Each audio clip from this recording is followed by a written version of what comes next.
Bab 135. 1. Setelah mendapatkan perintah dari Aryo, Johnny segera menghubungi Dewi dengan suara berat. "Halo, Nyonya, saya ingin menyampaikan kabar duka." Dewi merasakan firasat buruk. "Siapa yang meninggal, Johnny?" tanyanya dengan cemas. "Tuan Bambang, baru saja dinyatakan meninggal, Nyonya," jawab Johnny pelan. Dewi tersentak. "Bapak meninggal?" Suaranya bergetar, tubuhnya lemas, dan air matanya mulai mengalir. "Iya, Nyonya. Sekarang Tuan Aryo sedang mengurus jenazah beliau dan meminta saya menyampaikan kabar ini kepada Anda," lanjut Johnny. Dewi terduduk di sofa, ponselnya jatuh begitu saja dari genggamannya, tak sanggup berkata-kata. Salah satu pelayan yang berada di dekatnya mendekat dengan wajah khawatir. "Ada apa, Nyonya? Apa yang terjadi?" Dewi menengusap air matanya. "Di mana Nenek?" tanyanya dengan suara bergetar. "Nyonya Lasmi ada di kamarnya," jawab pelayan. Tanpa menunggu lama, Dewi bergegas menuju kamar Nenek Lasmi. Air matanya masih terus mengalir saat ia membuka pintu dan melihat neneknya duduk di kursi roda. Nenek Lasmi menatapnya heran. "Ada apa, Dewi? Kenapa kamu menangis?" Dewi ragu. Ia khawatir neneknya akan syok jika mendengar kabar duka ini secara tiba-tiba. Setelah menarik napas dalam-dalam, ia menggenggam tangan neneknya. "Nek, ada sesuatu yang ingin Dewi sampaikan. Tapi tolong Nenek jangan kaget, ya." "Bapak." Ucapan Dewi terhenti karena tidak sanggup mengatakannya. Nenek Lasmi menatapnya dengan penuh tanda tanya. "Bambang kenapa, Dewi? Bukankah tadi dia pergi kontrol ke rumah sakit? Pelayan bilang dia sedang ke rumah sakit." Dewi menelan ludah, lalu dengan suara lirih berkata, "Bapak sudah meninggal, Nek." Nenek Lasmi terdiam, matanya membesar. "Enggak mungkin. Bambang sehat-sehat saja kemarin." "Kamu pasti salah, Dewi." Dewi menggeleng, air matanya semakin deras. "Bapak masuk rumah sakit tadi pagi, Nek. Dan barusan dokter menyatakan Bapak sudah tiada." Wajah Nenek Lasmi mendadak pucat. "Bambang." Lirihnya. Tangannya meremas dadanya, nafasnya tersengal, lalu tubuhnya lunglai. "Nenek!" Dewi berteriak panik. "Nenek, bangun. Sus, tolong. Nenek pingsan." Seorang perawat segera masuk setelah mendengar teriakan Dewi. "Bu Lasmi kenapa, Nyonya Dewi?" tanyanya cemas sambil memeriksa kondisi Nenek Lasmi. Dengan sigap, perawat membantu membaringkan Nenek Lasmi ke tempat tidur. Melihat kondisi Nenek Lasmi yang semakin pucat, perawat itu segera menghubungi dokter langganan keluarga mereka. Dewi menggenggam tangan neneknya yang dingin, air matanya terus mengalir. "Nenek, tolong bangun Nek, jangan seperti ini," isaknya pelan. 2. Beberapa menit kemudian, suara mobil terdengar berhenti di depan rumah. Seorang dokter parubaya dengan cepat masuk, membawa tas medisnya.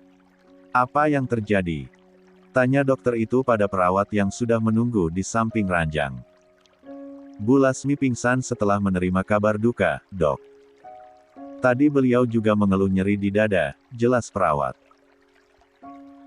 Dokter segera memeriksa tekanan darah dan detak jantung Nenek Lasmi. Wajahnya sedikit mengernyit sebelum mengeluarkan stetoskop dan menempelkan ke dada pasien. Setelah beberapa saat, ia menatap Dewi dengan ekspresi serius. Tekanan darahnya turun drastis. Sepertinya beliau syok berat.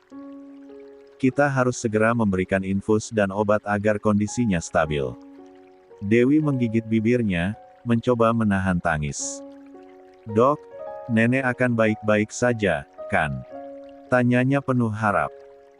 Dokter menghela napas. "Saya akan berusaha, Nyonya Dewi. Tapi kondisi seperti ini berbahaya untuk orang seusia beliau.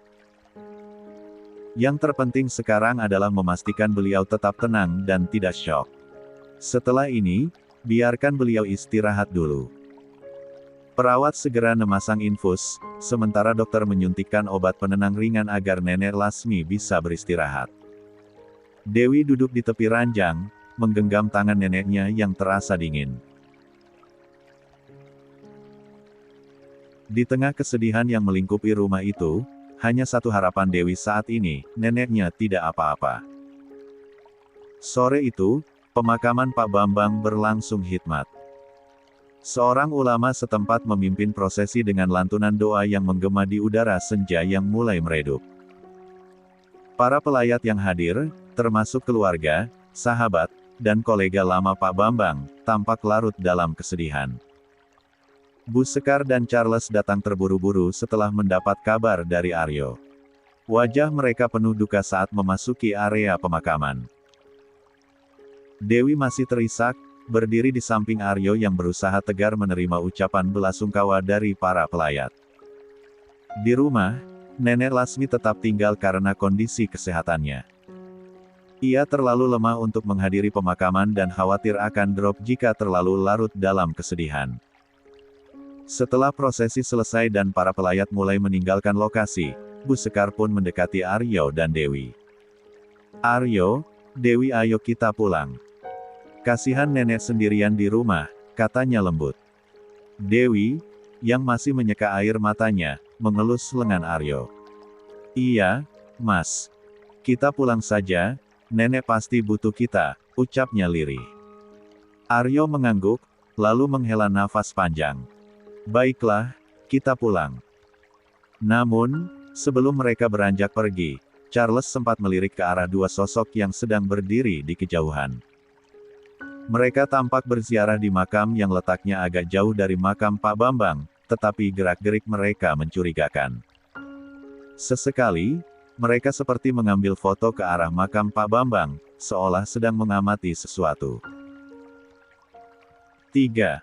Charles menyipitkan mata, merasa ada yang tidak beres. Ia lalu mengalihkan pandangannya, berjalan mendekati Edward, yang berdiri tak jauh darinya.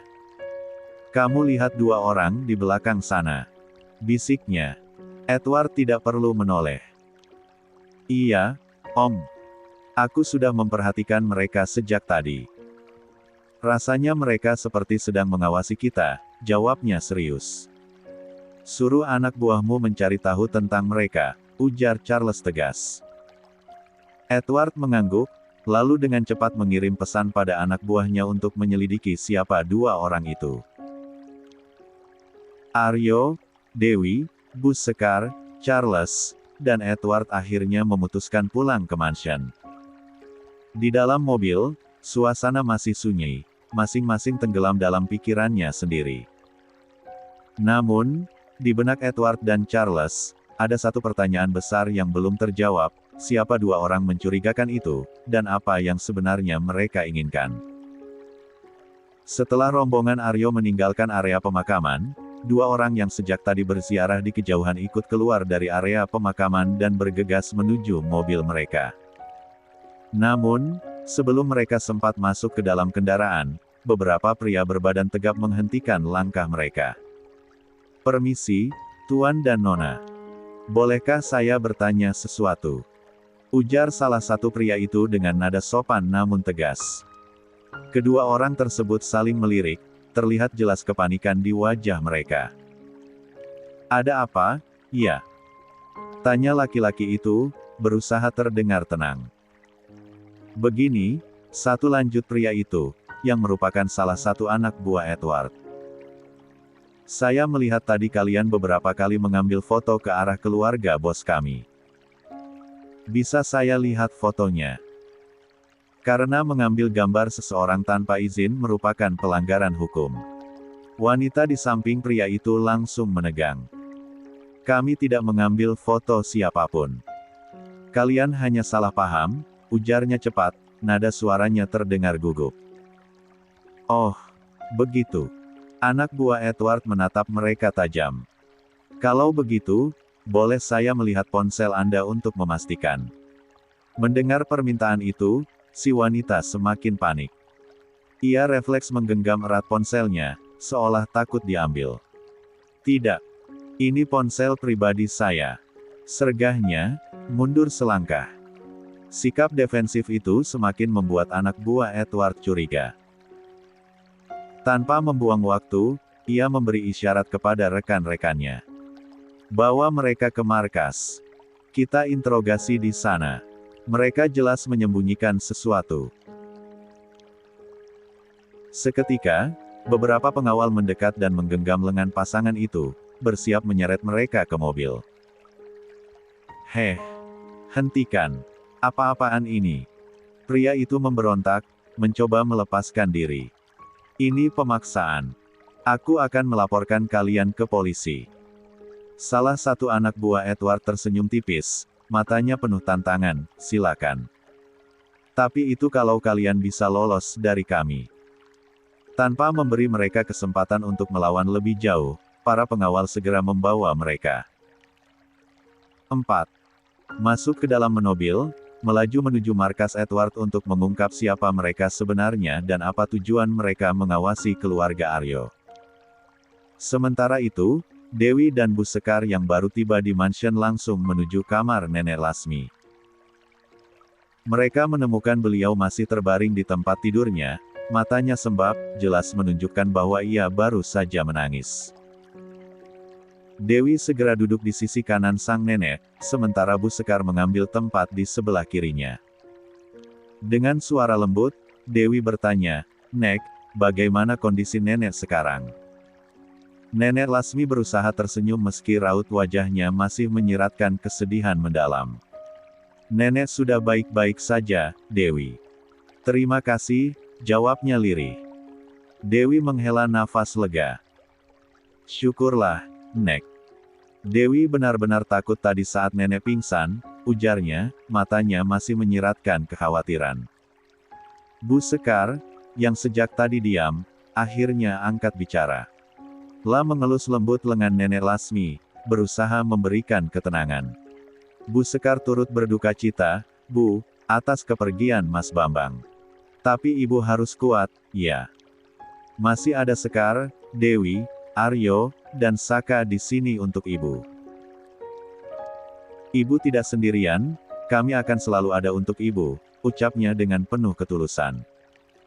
Mata Nenek Lasmi kembali berkaca-kaca. Ia mengangguk pelan. "Terima kasih, Sekar. Ibu tahu. Kalian semua tidak akan membiarkan Ibu sendirian." Namun, seketika suaranya bergetar dan tangisnya kembali pecah. Tapi tetap saja, kehilangan anak satu-satunya adalah pukulan yang sangat berat.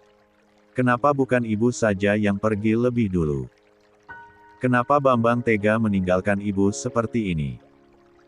Dewi dan Bu Sekar saling pandang, tak kuasa menahan kesedihan melihat betapa hancurnya hati wanita tua. Itu. Nenek Lasmi menarik napas dalam-dalam, mencoba menenangkan diri, tetapi air matanya terus mengalir. Ibu tidak menyangka dia bisa melakukan hal ini. Ibu pikir dia sudah mulai berdamai dengan keadaannya. Ibu tahu dia depresi sejak lumpuh. Tapi ibu tidak menyangka dia akan bertindak senekat ini. Katanya sambil menangis terseduh. Tanpa ragu, Bu Sekar segera merengkuh tubuh ringkih Nenek Lasmi dalam pelukannya. "Ibu, yang ikhlas ya. Ingat kesehatan Ibu, jangan terlalu sedih," bisiknya menenangkan. Dewi mengusap punggung neneknya dengan lembut, ikut terisak melihat betapa rapuhnya wanita itu. Mereka bertiga larut dalam kesedihan, mencoba saling menguatkan di tengah kehilangan yang begitu menyakitkan. Berbeda dengan ibu dan istrinya yang langsung menemui Nenek Lasmi, Aryo justru melangkah pelan memasuki kamar Pak Bambang. Di dalam ruangan itu, ia duduk di tepi tempat tidur, jemarinya menyentuh kasur yang menjadi tempat terakhir sang ayah sebelum meninggal. Dadanya terasa sesak. "Pak, kenapa Bapak senekat itu? Apa yang sebenarnya terjadi? Kenapa Bapak tidak mengatakan apapun pada Aryo?" 5. Suara Aryo bergetar, ia sudah berusaha menahan tangis di depan anggota keluarganya, tapi di dalam kamar ini, di tempat yang masih menyimpan sisa kehangatan ayahnya, ia tak sanggup lagi. Air matanya jatuh satu persatu, hingga akhirnya isak tangisnya pecah. Rasa bersalah menggigit hatinya. Beberapa hari terakhir, ia sempat menyalahkan ayahnya atas semua masalah yang menimpa keluarganya. Namun, kini ia sadar bahwa semua itu bukan sepenuhnya salah bapaknya. Setelah beberapa saat menangis dan sudah agak tenang, Aryo baru teringat sesuatu. Kata-kata dokter tadi masih terngiang di kepalanya, kematian Pak Bambang sedikit tidak wajar. Dengan cepat, Aryo meraih ponselnya dan menghubungi Joni, asisten kepercayaannya. "Joni, temui aku di kamar Bapak sekarang." Tak butuh waktu lama, Joni muncul di ambang pintu. "Ada apa, Tuan?" tanyanya. Aryo menatapnya tajam. "Kamu menyimpan obat tidur yang diminum Bapak, kan?" Joni mengangguk. "Iya, Tuan. Kebetulan tadi saya membawanya untuk diperlihatkan kepada dokter." La merogoh kantong jasnya dan mengeluarkan sebuah botol kecil, lalu menyerahkannya pada Aryo. "Ini obat yang ditemukan di sebelah Tuan Bambang tadi pagi," jelasnya. Aryo membuka botol itu dan menghitung isinya, masih tersisa 5 butir. Matanya menyipit, mencoba mencari jawaban yang bersembunyi di balik benda kecil ini. "Joni, panggilkan perawat yang merawat Bapak." Joni segera bergegas keluar, dan tak lama kemudian kembali bersama seorang perawat perempuan yang tampak sedikit gugup. "Iya, Tuan, ada apa?" tanyanya dengan suara pelan. Aryo menatapnya tajam. "Tadi malam, jam berapa Bapak minum obat?" Perawat itu berpikir sejenak sebelum menjawab. "Sekitar pukul 10 malam, Tuan. Tuan Bambang selalu minum obat pada jam yang sama setiap harinya."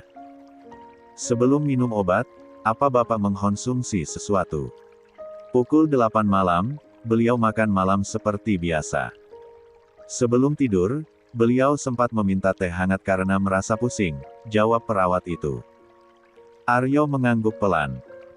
"Selain obat tidur ini, apakah Bapak mengkonsumsi obat lain?" "Iya, Tuan. Sebentar, saya ambilkan." Perawat itu berjalan menuju meja kecil di samping tempat tidur, membuka laci, lalu mengeluarkan beberapa botol obat sebelum menyerahkannya pada Aryo. "Ini obat-obat yang biasa diminum oleh Tuan Bambang," katanya. Aryo mengamati botol-botol itu dengan saksama sebelum meletakkannya di atas meja. "Beberapa hari ini, apakah Bapak menunjukkan perilaku yang aneh? Atau pernah mengatakan sesuatu yang tidak biasa?" tanyanya lagi. Perawat itu tampak berpikir sebelum akhirnya menjawab. "Belakangan ini, beliau memang sering melamun, seperti memikirkan sesuatu. Nafsu makannya juga menurun. Tapi beliau tidak mengatakan hal-hal aneh." 6. Aryo menarik napas dalam. "Kalau begitu, menurutmu Bapak sengaja bunuh diri? Atau ada hal lain yang terjadi?" Mata perawat itu sedikit melebar. Wajahnya tampak tegang. "Maaf, Tuan, tapi saya rasa Tuan Bambang memang sengaja meminum obatnya dalam jumlah banyak." Aryo menyipitkan mata. "Kenapa kamu bisa menyimpulkan begitu?" Perawat itu menunduk sedikit sebelum menjawab.